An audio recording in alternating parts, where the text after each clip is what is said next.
低能量的人也適用的高能量習慣清单。我甚至有一度每天都是在蓬头垢面裡面度過的。突然间很警醒，天哪，到底是怎麼回事情？早上起床，擁抱太陽，運動幾分鐘，讓您擁有8塊肌。多少人被我說中了？我就是一隻鬥牛犬，拉都拉不住的那一種。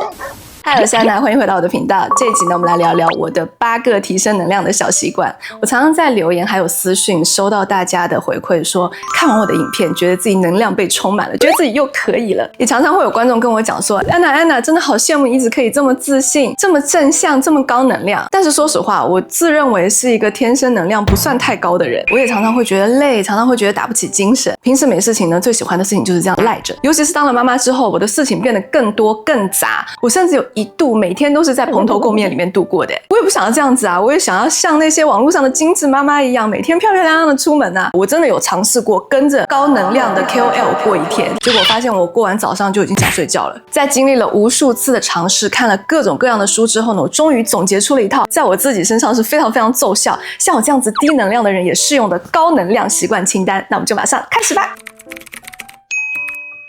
低能量的人最大的一個問題就是想到好像沒有做的事情有超級多，想一想就覺得很害怕，越害怕就越不想做，越不想做就開始摆爛。多少人被我說中了？不要怕，我也是這樣子的。像我們這樣子天生能量不算高的人，最奏效的一個方法就是直接打開手機裡面自帶的那個備忘錄，然後建立一個新頁面，上面寫上待辦事項。只要是你現在想要去做又不能馬上去做的事情，就直接把它寫下来，不用去下載什麼新的 app， 也不用去想什麼執行的細節。我手機裡面就是常態的會有一個這樣子，裡面琳琅滿目，甚至有包含我要去逛一下什麼康是美啊，然後我要去改一下我的一些褲子啊、開戶這種非常零零碎碎的事情，我沒有把它分類，我也没有寫一些究竟要怎麼做，只是把這件事情記下來就好了。之後我要在做的時候呢，再去排一個優先級，一個把它 KO 掉。這個方法呢，非常非常適合大家處在一個非常混亂，不知道從哪一件事情開始着手的那種狀態下來進行，而且超級簡单。你現在看到我的影片，現在就可以馬上打開你的手機開始去做了。很多時候你想一想，好像事情覺得很多，不想要開始，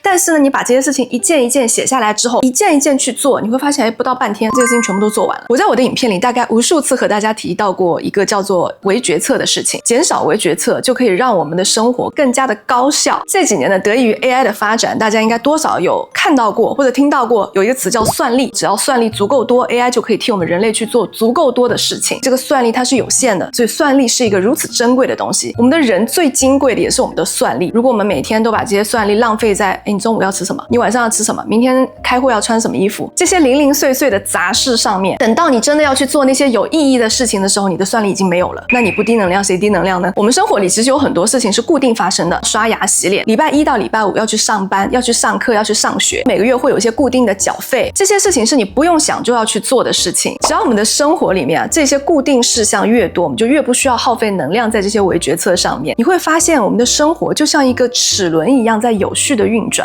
我大學的時候很喜歡看美劇 The Big Bang Theory， 宅男行不行？裡面有個很受歡迎的角色 Sheldon， 一個禮拜7天，他每天都可以安排自己的主題。像禮拜1我記得是泰菜外送日，然後禮拜2的時候他要去起司工廠吃飯，他甚至細節到什麼樣的程度，他的 barbecue 培根，然後他的 cheese 是要分開放的。這樣的 schedule 也是大大的減少了他每天會花費在這些小事情上面的能量，所以他就有這個時間去做他想要做的事情，所以他成為了一個物理學家。我剛剛提到的這2個方法呢，都非常適合天生低能量或者正處在低潮時期的朋友們。只要把我們的這些雜事去做一個梳理，你會發現原本像散沙一樣的生活就會突然之間變得井井有條起來。只需要用一點點的力氣，輕輕的把那個齒輪推一推，它就自己轉起來了。你會更加知道這一天要怎麼過，而不會把時間浪費在自怨自艾裡面。所以像在我們家，不管是我的工作也好，陳老師的工作也好，然後小朋友每天要做的事情也好，家庭的日常，甚至像之前和大家聊過我們家的家事表，都是列在一張一張清單裡面的。剛好跳一個提醒說你的中油要加值哦，對，因為今天是禮拜1，中油要加值。這一些一張一張的清單構成了我們家庭整個運轉的系統，也就是這些運轉的系統讓我們整一個家庭、整一個生活更加有秩序感。我只需要把這個秩序抓在手裡面，就擁有了對生活的掌控感。低能量的人，能量能低到什么程度呢？就是一整天我就想要這麼賴着，不化妝沒關係啊，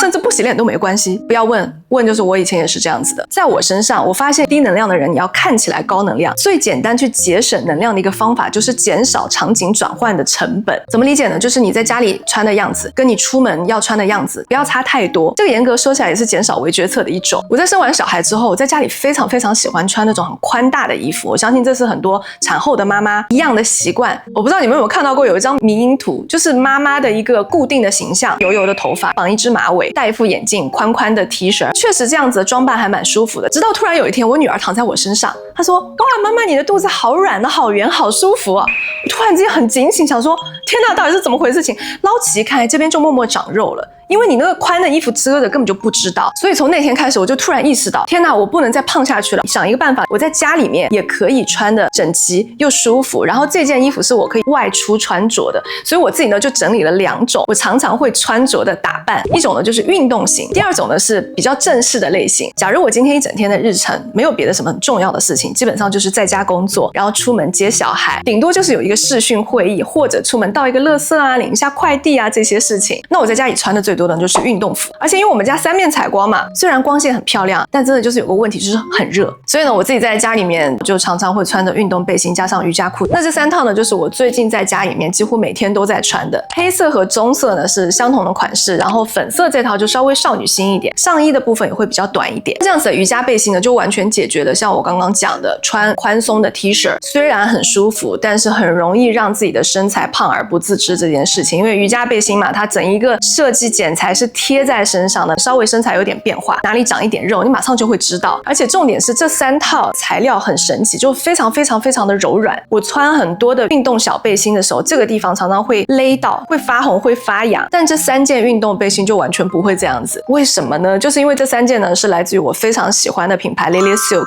雖然它長得是運動背心的樣子，但是因為它材料裡面混紡進了真絲，所以不管它的柔軟度還是透氣性都非常非常的好。而且不知道是不是因为這個材質裡面混紡進了真絲，這3套瑜伽服在太陽下都會有一個淡淡的光澤。還有一個小益處吧，就是很神奇，這3條瑜伽褲穿起來，我的臀部就會比其他的瑜伽褲更加的圓潤。這到底是怎麼回事情？我也不知道。我其實是有問過陳老師，你有沒有覺得我穿這3條褲子的時候有點不一樣啊？他說真的，就是感覺身材會比較好。所以我說實話，這3套我也會穿的去做瑜伽沒有錯，但是我更多的是適應我自己的日常的生活，因為我覺得它好像單純拿來做運動有點太可惜了，畢竟它穿起來就還蠻好看的。而且我工作的時候有一個小習慣，我不知道這算是好習慣還是壞習慣，反正就是我很喜歡盤腿。大家看我上半身就是很正經的在跟大家講話，對不對？下半身是盤着個腿。牛仔褲的話，它其實盤起來還是會有一點點卡到的感覺，但是瑜伽褲就隨便什麼動作我都可以做，只要我做得到。其實它的這個系列啊，它有非常多的款式可以選，有短褲，然後也有像正常穿着運動的那種 legging。但是從減少場景轉換的這個角度來看，我最常穿、最喜歡的肯定還是喇叭褲。因為像是短褲也好，或者像 legging 也好，如果你不是真的在運動，你平常穿着，就在我看起來還是有這麼一點點的怪。因為這2種褲子的運動屬性對我來講真的是有點太高了，而且對身材的要求也會比較高。屁股這邊、腿這邊有一點贅肉，你都看得會比較明顯。你偶爾跟姐妹出去下午茶啊什麼，都會覺得自己是跑步來的，而且跟其他的衣服也會沒有那麼的搭。但如果挑喇叭褲的話，就會好很多。如果臨時要外出，我比較喜歡的呢，就是在這個運動的 look 外面呢，就直接罩一條運動外套，或者裹身的上衣，或者西裝的外套、襯衫都可以。總之就是不太需要動太多的腦筋。而且因為現在我在家工作嘛，在工作的間隙，如果我想要站起来拉伸一下、活動一下，這套衣服都完全可以負荷。最近都很奇怪，工作做一做會起來開合跳啊，這個東西我等一下要講，為什麼我經常工作到一半會突然站起來開合跳這件事情，請大家繼續看下去。那如果我今天的一整天的行程裡面，可能會有一些相對比較正式的行程，比如說我可能要出門見一下工作的夥伴或者客戶，那我的衣服呢就會相對的可以見人一點點。首選的呢就是一些比較天然的材質，比如說大家都知道我很喜歡的真絲啊、亞麻啊、羊絨啊。網絡上有個流傳，不知道大家有沒有看過，說真絲、亞麻這一類天然的材料，它的能量非常的高，所以你低能量的人去穿這樣高能量的材質，你的能量就會不知不覺中升高。我覺得這可能是在一些研究靈性的朋友裡面可能會得到一些理論的支持。但是在我看來，像這一類天然的材料，它的吸濕和透氣都會比較好，然後在乾燥的地方也比较不容易產生靜電。像这種比较輕薄的材料產生靜電的時候，就會吸在身上很難看。有些比較厚的材料就會噼噼啪啪的就很痛，因為衣服嘛，它是大面積的覆蓋在我們的身體上面的，它的舒適度一旦提高之後，你就不太容易分心，就會更容易讓我們專注在此刻正在做的事情上。我之前和大家說過嘛，我們專注的事情在哪裡，能量就流向哪裡。當我們可以高度的保持專注的时候，我們的能量就自然高了。我身上這條非常古典的小襯衣呢，我自己非常的喜歡，它上面有一些那種小小的碎碎的小提花，非常的显氣質，所以我最近也常常的穿它。另外最近的氣溫呢也已經是瘋狂的奔向夏天了，我常穿的呢還有這一條，這件背心呢也是用真絲做的針織，所以非常的柔軟，完全不會悶熱。那褲子的話呢就是真絲混紡亞麻的，天氣熱的話長褲最怕就是悶汗，粘在身上會很不舒服。那真絲加亞麻這個材料呢就很神奇，長袖長褲穿在身上也是很涼快的感覺。所以只要衣服選得得當呢，你在家裡穿的也是舒服的，外穿也是得體的，就不需要準備很大的衣櫃，然後在場景轉換之間呢也不用花很多的心思去想我等一下要穿什麼，等一下要換什麼。這個事情算是我自己受益非常多，可以提高能量還有精緻度的小 tip。越是低能量的人呢，就越要保護好自己那點殘存不多的能量，不要在那些不美好的事情上面去浪費自己的一星半點的能量。不美好的人、不美好的事、不美好的物品。我以前年輕一點的時候啊，能量不算太高，但是呢，總覺得自己正義感爆棚，遇到自己覺得不對的事情，我就很喜歡跟人家去戰。而且在這個過程裡面，我是不會讓自己停下的，我也不會去想這件事情到底對我來講有沒有意義。我要做的就是血戰到底。事實上，確實也是這樣。我除了血戰到底之外，就基本上什麼也沒有得到。真的是完全阻止不了你。我就是一隻鬥牛犬，拉都拉不住的那一種。但是現在我不一樣了，我現在是一隻優雅的。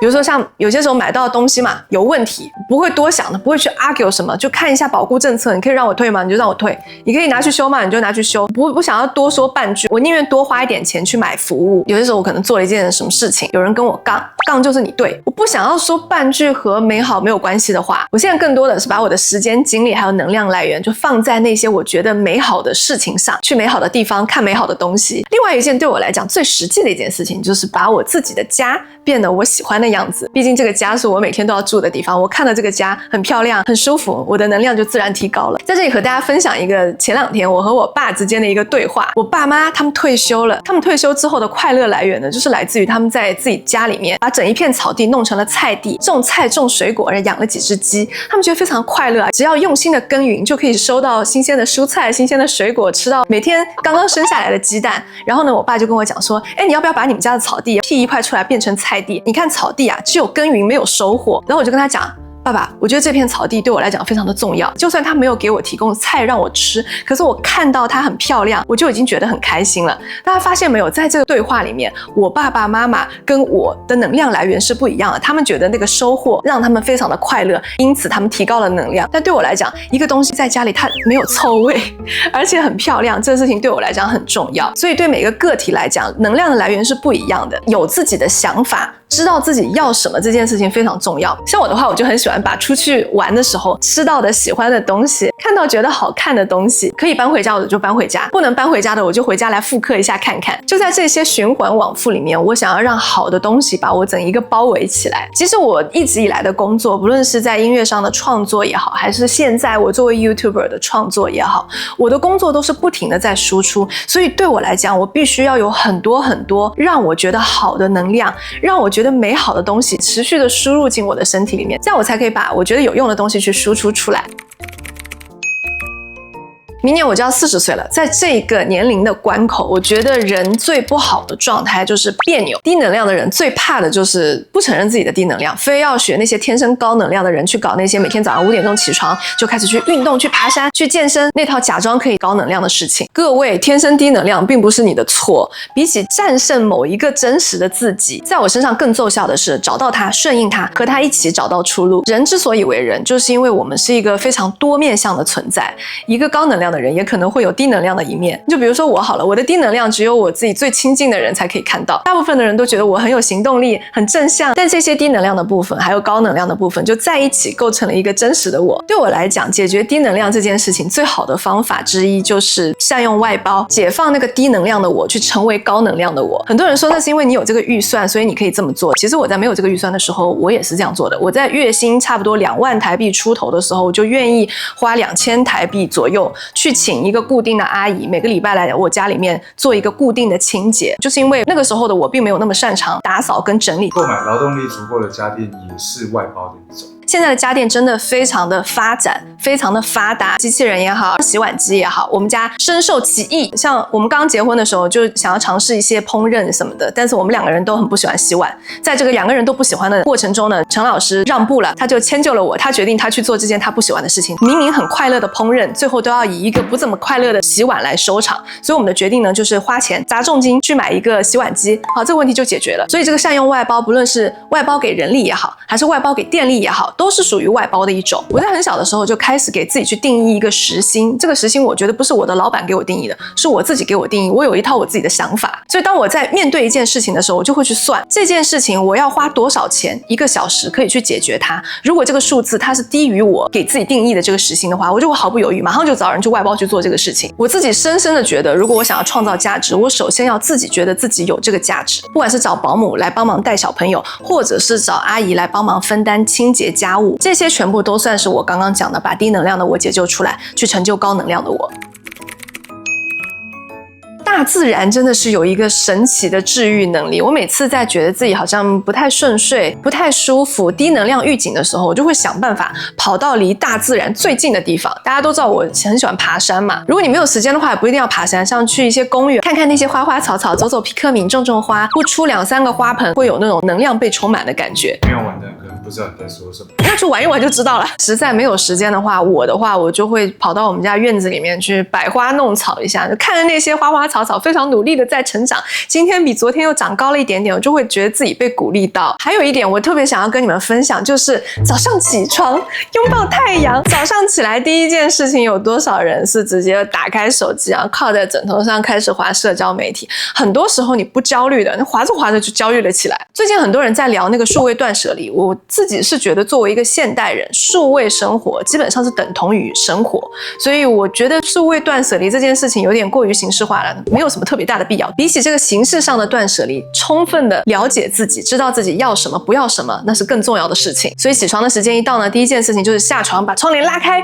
讓太陽照在你自己的身上。像我們家因為是電動窗簾嘛，自動的窗簾，所以我們是設定好起床的時間，時間一到它就自動打開了，替代鬧鐘的這個功能。起床之後呢，有陽台你就去陽台，哪怕陰天也沒關係，反正就是讓大自然的風吹向你，只要10分鐘的曬太陽，那個清醒程度絕對堪比大杯冰美式。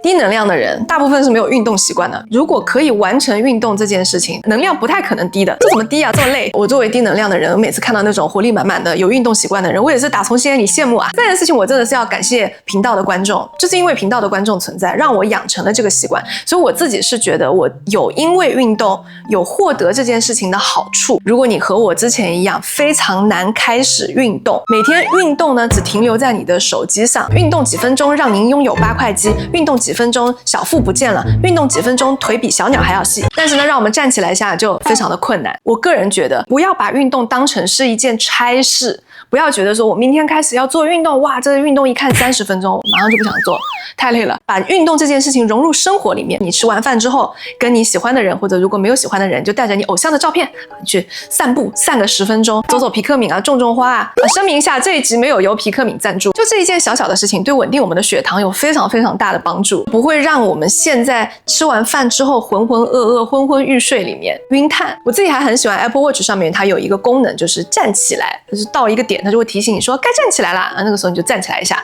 所以呢，我現在是給自己一個加成，就是它提醒我該站起來了，我就站起来的時候呢，我就順帶做10幾20個開合跳，就是陳老師剛剛講的我那個很奇怪，工作突然就會站起來開合跳，這種間歇性的又很簡單執行的小運動呢，就根本不會給你低能量的機會。抗老最便宜的是什麼？睡覺。保健康最便宜的是什麼？睡覺。想變瘦最簡單的是什麼？用力睡覺。想保持高能量最簡单最便宜的是什么？繼續睡覺。哇，睡覺真的是包治百病啊！尤其是像我們這種步入中年的人來講，睡覺絕對是萬金油般的存在。睡覺睡得好的方法有很多，我飯後一定要吃的就是魚油還有鎂。在我睡覺前會撒一些我喜歡的睡覺型的香氛，然後我還有一個習慣，就是我的床品全部都用的是真絲。我對真絲的喜愛是從0歲開始的，非常非常喜歡睡在真絲的床品上面，因為我覺得真絲的床品啊，它不会躺在那邊就某一個位置就越躺越热，再加上因为它可以减少皮膚的摩擦，隔天起來之後你會覺得自己的狀態比較好，自己狀態一好呢，能量就高了。還有一點，我覺得現代人非常明顯的一件事情就是咖啡因過量，很多人咖啡當水喝的，我覺得這肯定是不行的。你多喝一杯咖啡，你就多喝一杯水，這是什麼概念呢？本來我們講說一天你要喝8杯水嘛，如果其中1杯你喝成了咖啡，你就變一天要喝9杯水，這樣子才可以幫你把體內過多的咖啡因去代謝掉。很多人真的是在下午太陽下山之後還在喝咖啡，這樣子就會對晚上的睡覺產生非常非常大的影響，睡不好就會變成厭鼠人。還有一件事情就是睡前滑手機，藍光會讓你的大腦覺得現在是白天，所以他就會想要持續的工作，老闆就付你白天的薪水，晚上就不要工作了，不要這麼認真。晚上睡前最好的方法就是拿紙質書代替手機，如果你想要看東西的話，紙質書真的是很好的一個催眠的工具，越是你沒興趣的東西越好。我前一陣子買了一本《嫉妒與社會》，那本書超厚的，然後字也很小，看不到1頁就會想要睡覺。我們前面剛剛一直在講能量，好像只要心理狀態好，你的能量就一定會高。其實不完全是這樣子，好的能量是需要一個非常健康的軀體、身體去支持的。所以不管是我們休息的狀態，還是吃的健康，都非常非常的重要。不知道大家有沒有聽過一句話 ：You are what you eat。你吃什麼，你就是什麼。關於吃的呢，我之前零零碎碎和大家有分享過一些，像是多吃纖維質的食物，多吃優質的蛋白質，還有抗氧化的食物。自認為我是一個吃的還蠻健康，而且也沒有辜負口腹之欲的一個人。如果大家有興趣，我每天都在吃什麼東西的話，就敲敲碗，我們之後再來做一集。好啦，聽完今天這一份高能量清單呢，希望此刻的你已經充滿了活力，我好像健身教練哦，充滿了活力。今天影片裡提到的幾套我非常愛穿的衣服呢，都是來自 Lily Silk， 鏈接呢我都已經放在下方的資訊欄了。如果你正好需要這種不費力的美好，就記得去逛逛咯。不知道我今天分享的8個習慣裡面有哪一個是你最想要嘗試的，或者哪一個你正在受益，或者你也有低能量的生存指南，歡迎和大家分享。如果你喜歡今天的影片，記得點讚分享，也別忘了訂閱我頻道。我是安娜，下一支影片我們再見啦，拜拜。